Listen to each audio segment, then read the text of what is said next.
বারুইপুর কাণ্ড নিয়ে গত কয়েকদিন ধরে রাজ্য রাজনীতি বেশ সরগরম। বারুইপুরে যে নাবালিকাকে নিগ্রহ করা হয়েছে, সেখানে যে তার উপরে যে যৌন নিগ্রহ চালানো হয়েছে এবং পরবর্তী সময়ে তাকে বস্তাবন্দি করে পুকুরে ফেলে দেওয়া হয়েছে, এই ঘটনা নিয়ে গত কয়েকদিন ধরে রাজ্যে কার্যত তোলপাড় চলছে।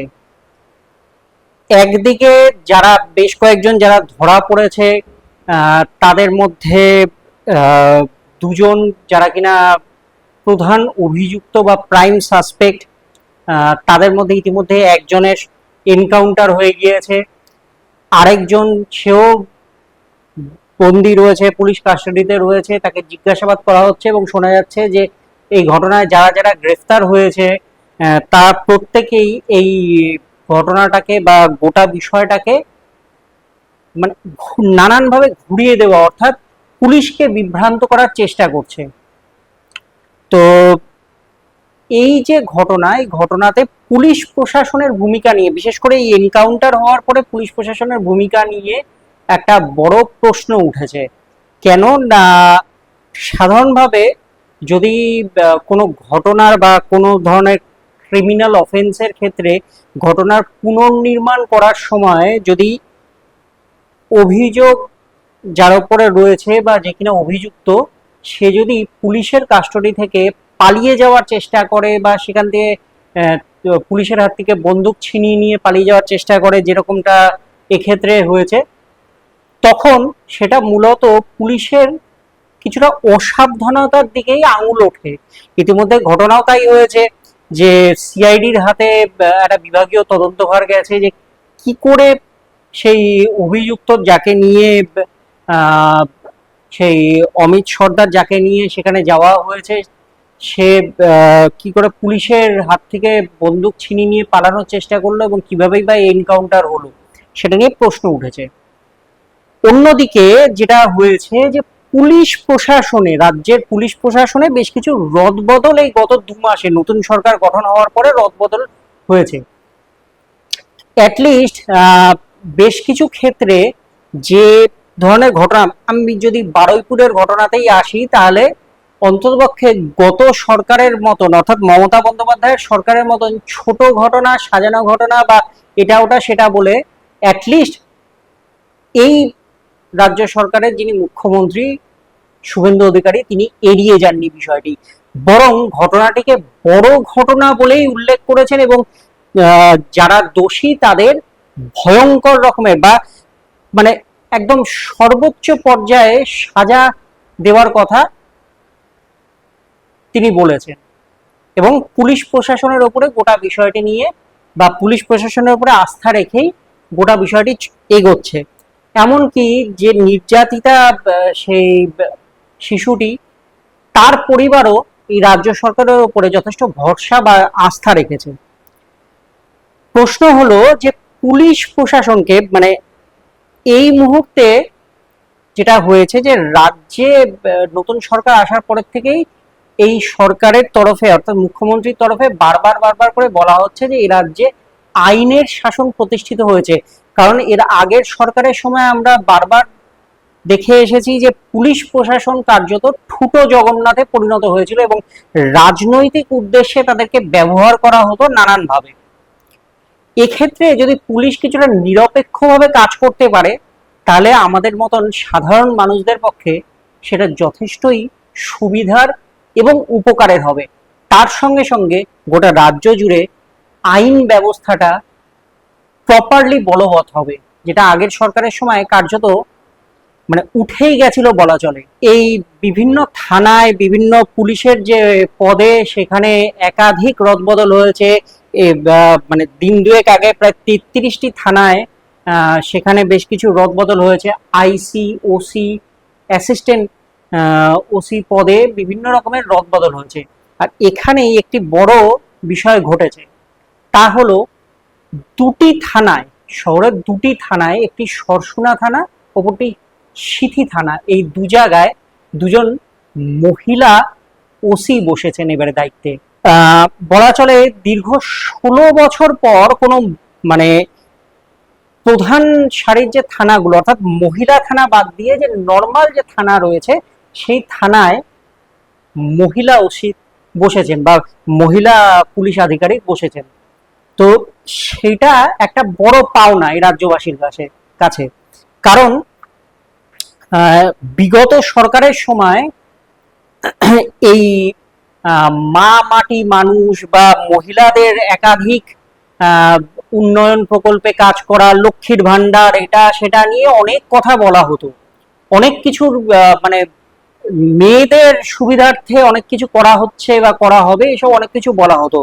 কিন্তু শুধুমাত্র আইনি ব্যবস্থাতে অর্থাৎ পুলিশ থানাগুলোতে, যেগুলো মেইন স্ট্রিম পুলিশ থানা, সেখানে কিন্তু কোনো পরিস্থিতিতেই কোনো পর্যায়ে কোনো মহিলা ওসি বা আইসি কে দেখা যেত না। শেষ দেখা গেছিল 2010 সালে বাম জমানায়। তখন নর্থ পোর্ট থানা যে ছিল সেখানে দায়িত্বে ছিলেন দেবশ্রী চট্টোপাধ্যায়। তারপরে এই 16 বছর, অলমোস্ট 15 বছরের সময়কালে কোনো মহিলা ওসি বা আইসি কে দেখা যায়নি কোনো থানায়। হ্যাঁ, বলতে পারেন যে রাজ্যের যে মহিলা থানাগুলো রয়েছে, যে মহিলা আউটপোস্ট গুলো রয়েছে, সেখানে মহিলা পুলিশ ছিল, খুব স্বাভাবিকভাবেই সেটা মহিলা পুলিশ আউটপোস্ট বা মহিলা থানা সেখানে থাকবেই। কিন্তু মেইন স্ট্রিম থানাগুলোতে যেখানে কিনা মানে এটা বলা যায় যে মহিলা পুরুষের ক্ষেত্রে এই পুলিশের ক্ষেত্রে যে কোনো ডিভিশন থাকা উচিত নয়, বা এই বর্তমান সরকার, কেন্দ্রীয় সরকার, তারা যে নীতি নিয়েছে সেখানে যে কোনো ডিভিশন বা ডেভিয়েশন থাকা উচিত নয়, তার একটা প্রমাণ মিলল এবার। নমস্কার, আমি অনিরুদ্ধ। এই সিথি থানাতে চামেলি মুখার্জি তিনি দায়িত্বে এসেছেন, আর সরসুনা থানায় রূপা সিং আগে ছিলেন টালিগঞ্জ থানাতে, তিনি মহিলা থানার দায়িত্বে ছিলেন। অন্যদিকে চামেলি তিনিও মহিলা থানারই দায়িত্বে ছিলেন। প্রসঙ্গ হলো যে এনারা মহিলা থানারই দায়িত্বে থাকাকালীন সময়ে তাদের মানে বিভিন্ন কেস তাদের হাতে এসেছে, কিন্তু একটা থানার দায়িত্বে থেকে সরাসরি একটা থানা অর্থাৎ মেন স্ট্রিম যে থানাগুলো রয়েছে সেগুলোর দায়িত্বে থেকে তারা কখনো কাজের সুযোগ পাননি। সেখানে বিগত সরকারের সময় শুধুমাত্র পুরুষ পুলিশ আধিকারিকরাই তারাই দায়িত্বে থাকতেন, অর্থাৎ ওসি বা আইসি তারা প্রত্যেকেই পুরুষ হতেন। এই সরকার আসার পরে 2 মাসের মাথায় এই একটা বড় দায়িত্ব বা বড় একটা সিদ্ধান্ত তারা নিয়েছেন, এবং এই সিদ্ধান্তটা অনেকেই সাধুবাদ জানাচ্ছেন। কারণ এক্ষেত্রে যেটা হবে যে এই যে একটা ডিসক্রিমিনেশন ছিল, অনেক ক্ষেত্রে শুধু মহিলা থানাতে মহিলা ইন্সপেক্টররা আবদ্ধ থাকবেন, এই জায়গাটা থেকে কোথাও গিয়ে একটা ওই স্টিরিওটাইপ যে সিস্টেম সেটা ভেঙে বেরোলো। এবার আগামী দিনগুলোতে যদি একই রকম ভাবে একই পর্যায়ে সবকিছু চলে বা আরো থানাগুলোতে যদি মহিলা ইন্সপেক্টর আমরা দেখতে পাই, তাহলে সেটা তো সাধুবাদ জানানোরই বিষয়। এবার আসি রাজ্যের আইন শৃঙ্খলার বিষয়ে। গত সরকারের সময় বিভিন্ন ভাবে আমরা দেখেছি, তা সে আরজি করের ঘটনা হোক বা অন্যান্য আরো 5টা ঘটনা আমরা দেখেছি, একের পর এক ঘটনা যেগুলো দেখেছি, সেখানে প্রত্যেকটা ক্ষেত্রে এই যে ল কলেজের ক্ষেত্রে, হাজরা ল কলেজের, এই কসবা ল কলেজের ক্ষেত্রে যেটা আমরা দেখেছি, সেটায় প্রত্যেকটা ক্ষেত্রে বা দুর্গাপুরের ক্ষেত্রে প্রতি জায়গায় যে নারী নির্যাতনের ঘটনা হয়েছে, বা পার্ক স্ট্রিটে সুজাত জর্ডেন হোক, বা এ ধরনের যে কোনো ঘটনার ক্ষেত্রেই মুখ্যমন্ত্রী মমতা বন্দ্যোপাধ্যায়, তিনি একজন মহিলা মুখ্যমন্ত্রী তৎকালীন সময়ে হয়েও তিনি বারবার এই ঘটনাগুলোকে ছোট ঘটনা, সাজানো ঘটনা, এই এটা সেটা, প্রেমের সম্পর্ক, এই সেই নানান ঘটনা বলে এই প্রসঙ্গগুলোকে বারবার এড়িয়ে গিয়েছেন বা সেগুলোকে অত্যন্ত লঘু করেছেন। সেটা আমরা বারবার দেখেছি, আমরা সেগুলো দেখে অভ্যস্ত হয়েছি। এবং সব থেকে বড় কথা হলো গিয়ে নানান ভাবে পুলিশ প্রশাসনের ওপরে বিভিন্ন পর্যায়ে প্রভাব খাটিয়ে সেই সমস্ত যে মামলা বা সেই সমস্ত যে প্রক্রিয়া মানে তদন্ত প্রক্রিয়া সেগুলোকে প্রভাবিত করা হয়েছিল এবং কোনো ক্ষেত্রেই প্রপার সাজা ঘোষণা করতে পারেনি আদালত। তার কারণ কোথাও হয়তো এভিডেন্স ট্যাম্পার হয়েছে, কোথাও প্রভাব খাটিয়ে যে মূল অভিযুক্ত তাকে সাইডলাইনে সরিয়ে দেওয়া হয়েছে, যার বিরুদ্ধে অভিযোগ উঠেছে তাকে ভালো ছেলে বলে মানে ক্লিন চিট দেওয়া হয়েছে। অর্থাৎ এই সমস্ত বিষয়গুলো হয়েছে এবং পুলিশের উপরে প্রভাব খাটানো হয়েছে এবং পুলিশ বাধ্য হয়ে নানানভাবে সেই যে ঘটনাগুলোকে বা সেই মামলাগুলোকে নতুন করে তারা নিজেদের মতন করে সাজিয়ে নিয়েছেন যাতে সেই সমস্ত অভিযুক্তরা পার পেয়ে যান। সরকারের পরিবর্তন হয়েছে, মানুষ বিরক্ত হয়ে বীতশ্রদ্ধ হয়ে সরকার সরিয়েছে। প্রাক্তন সরকার অর্থাৎ তৃণমূল সরকারকে ঘাড় ধাক্কা দিয়ে কার্যত সরিয়ে দিয়েছে। নতুন সরকার গঠন হয়েছে প্রায় 2 মাস হলো। এই 2 মাসের সময়কালে আমরা যেমন কিছু মানে ঘটনা দেখেছি যেগুলো প্রশ্ন চিহ্নের মধ্যে পড়ে, যেগুলো প্রশ্নের বাইরে নয়। হকার উচ্ছেদ হয়েছে, সেখানে বুলডোজার চলেছে। কিছু ক্ষেত্রে রাজ্য সরকার তারা বলেছে যে সেই স্টেশন থেকে শুরু করে ফুটপাত সেগুলো দখলদার মুক্ত করবার জন্য এই বুলডোজার চলেছে, সেখানে উচ্ছেদ হয়েছে। কিছু ক্ষেত্রে তারা প্রশ্নের মুখে রয়েছে যে সিদ্ধান্তগতভাবে আদৌ সেটা ঠিক না ভুল। গতকালের ঘটনা যদি ধরা হয়, সেখানে তৃণমূলের থেকে কিছু মানুষজন তারা বেরিয়ে এসেছেন, সুখেন্দু শেখর রায় বা ওদিকে অন্যান্য আরো নেতৃত্ব যারা রয়েছেন, সুস্মিতা দেব, তারা যারা রয়েছেন তারা এসে বিজেপিতে যোগ দিলেন।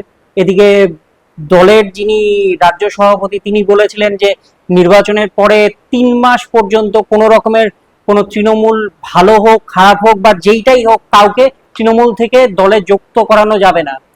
অথচ এনাদেরকে যোগ দিয়েই রাজ্যসভায় মেম্বার মানে প্রার্থী হিসেবে ঘোষণা করে দেওয়া হলো, ভালো তৃণমূল হয়ে গেল তৃণমূলের থেকে এসে এরা। তো এই যে ঘটনাগুলো হচ্ছে এগুলো প্রশ্ন চিহ্নের মুখে রয়েছে বা এই সরকারের ক্ষেত্রে বা বিজেপি প্রশ্নের চিহ্নের মুখে রয়েছে। কিন্তু কিছু ক্ষেত্রে আবার এই রাজ্য সরকার কিন্তু ভালো সিদ্ধান্ত নিচ্ছে, সেটা কিন্তু বলাই যায়। বিশেষ করে যদি আইনের শাসন বলা হয়, সেক্ষেত্রে আইনের শাসন বলবৎ করার একটা প্রচেষ্টা অন্তত এই সরকারের তরফে দেখা গেছে। আমরা যদি দেখি এই যে বারুইপুরের ঘটনা, সেটা নিয়ে রাজ্য সরকার একবারের জন্য সেটাকে ছোট ঘটনা সাজানো ঘটনা বলে এড়িয়ে যায়নি, বরং খুব দ্রুত অ্যাকশন নিয়ে অভিযুক্তদের গ্রেফতার করেছে। ওই যে আবার বললাম যে এনকাউন্টারের ঘটনাটা সেটা প্রশ্নচিহ্ন, ওই প্রশ্নচিহ্নের মধ্যে যে যে বিষয়গুলো রয়েছে তার মধ্যে থেকে গেছে, কিন্তু একটা সদিচ্ছা দেখা গেছে। সদিচ্ছা দেখা গেছে তামান্নার মা যখন মুখ্যমন্ত্রীর সঙ্গে দেখা করে তার মেয়ের যে মৃত্যু, সেই মৃত্যুতে সঠিক তদন্তের আর্জি জানিয়েছিলেন বা সঠিক তদন্তের জন্য মানে মুখ্যমন্ত্রীর কাছে একটা আবদার রেখেছিলেন, সেটাও শোনা হয়েছে। গ্রেফতার করা হয়েছে অভিযুক্তদের, তদন্ত চলছে। এরকম একাধিক বিষয়ে বরুণ বিশ্বাস, যার কথা আমরা জানি যে বরুণ বিশ্বাস তিনি খুন হয়েছিলেন, মিত্র ইনস্টিটিউশনের শিক্ষক ছিলেন তিনি, প্রতিবাদী শিক্ষক ছিলেন তিনি, তিনি খুন হয়েছিলেন। সেই মামলাও শুরু হয়েছে বা সেই খুনের মামলাতেও নতুন করে তদন্ত কমিটি তৈরি করে তদন্ত শুরু হয়েছে। এরকম বেশ কিছু ক্ষেত্রে ব্যবস্থা নিতে দেখা গেছে। মুখ্যমন্ত্রী তিনি স্বাস্থ্য ভবনে গিয়েছিলেন, সেখান থেকে বলেছেন যে সমস্ত হসপিটালগুলোতে যে দীর্ঘদিন ধরে দালাল চক্র চলছে সেগুলো থেকে মুক্ত করা হবে হাসপাতালকে। এগুলো প্রত্যেকটাই বলা চলে একটা পজিটিভ ইঙ্গিত বা পজিটিভ একটা উদ্যোগ। আগামী দিনে এই পজিটিভ উদ্যোগ বা ইঙ্গিত সবটাই যদি বজায় থাকে তাহলে কিছু বলার নেই, তাহলে রাজ্যবাসী তারা অন্তত স্বস্তিতে দিন কাটাতে পারবেন। কিন্তু সময়ের সঙ্গে সঙ্গে যদি পরিবর্তন হয়ে যায় এই সরকার, তাহলে কিন্তু সেখানেও প্রশ্ন থাকবে। তাহলে কিন্তু মানুষ তাদের যে কাঙ্ক্ষিত যে সুস্থ স্বাভাবিক যে জীবনযাপন, সেটার থেকে আবার দূরে সরে যাবেন। আবার কিন্তু রাজ্য সরকার চ্যালেঞ্জের মুখে পড়বে, যেটা কিনা মমতা বন্দ্যোপাধ্যায়ের অধীনে হয়েছিল। আইনের শাসন বলবৎ করা, পাশাপাশি মহিলা থানা যেরকম রয়েছে, হ্যাঁ, সেই মহিলা থানাগুলোতে আমরা জানি যে কিছুদিন আগে দুর্গা বাহিনী তারা রাস্তায় নেমেছে বাইক নিয়ে, মহিলা পুলিশ বাহিনী তারা টহল দেবেন, তারা বিভিন্ন জায়গায় ইফটিজিং থেকে শুরু করে এই সমস্ত বিষয়ে উপরে নজর রাখবেন, এবং তার জন্য তারা যেন শহরের সিসিটিভি, আমরা জানি যে বিগত সরকার যে মমতা বন্দ্যোপাধ্যায়ের যে সরকার, তারা ভোটের ঠিক আগে আগে দুটো সিদ্ধান্ত নিয়েছিলেন, একটা হলো গিয়ে পিঙ্ক বুথ আর একটা শাইনিং, এই দুটো নামে পুলিশের দুটো মানে ভাগ তৈরি করেছিলেন, যেখানে কিনা মহিলাদের কিছুটা যাতে স্বস্তি মেলে বা সুবিধা মেলে সেটা ব্যবস্থা করেছিলেন। কিন্তু আখেরে সেই সমস্ত থানাগুলোতে এমনও শোনা গেছে, এই যে মহিলা থানাগুলোতে বিভিন্ন সময় ফোন করে করে দরকারের সময় বহু মহিলারা তারা কোনো হেল্প পাননি, কারণ কেউ ফোন রিসিভই করেনি। অনেক ক্ষেত্রে দেখা গেছে বিভিন্ন জায়গায় ফোন নাম্বার হয়তো বিকল হয়ে বসে রয়েছে, সেটা কেউ জানেই না।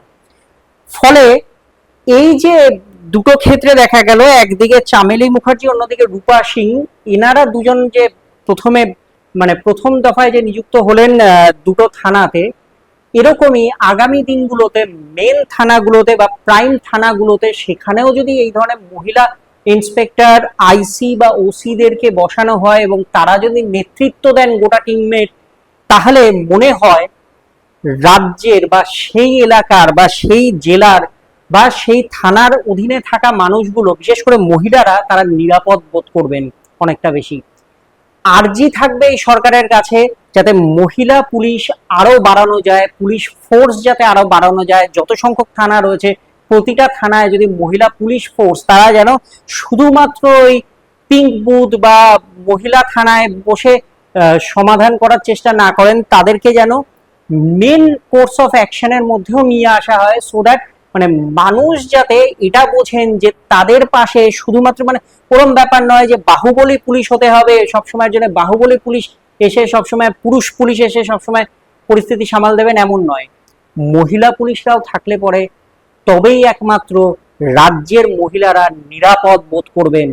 সেই বিষয়টায় নজর দিন, আরো বেশি সংখ্যক পুলিশ, মহিলা পুলিশ বিশেষ করে, তাদেরকে নিয়ে আসুন থানাগুলোতে। এই আর্জি থাকলো আপনার কাছে শুভেন্দুবাবু। আপনারা কি মনে করেন থানাগুলোতে এইভাবে মহিলা পুলিশের সংখ্যা আরো বাড়ানো উচিত? কতটা নিরাপদ বোধ করবেন সেক্ষেত্রে জানান আমাদের কমেন্ট করে। সেই সঙ্গে যদি এজ ডিজিটাল চ্যানেলটি ফলো করুন, সাবস্ক্রাইব করুন। ভালো থাকুন।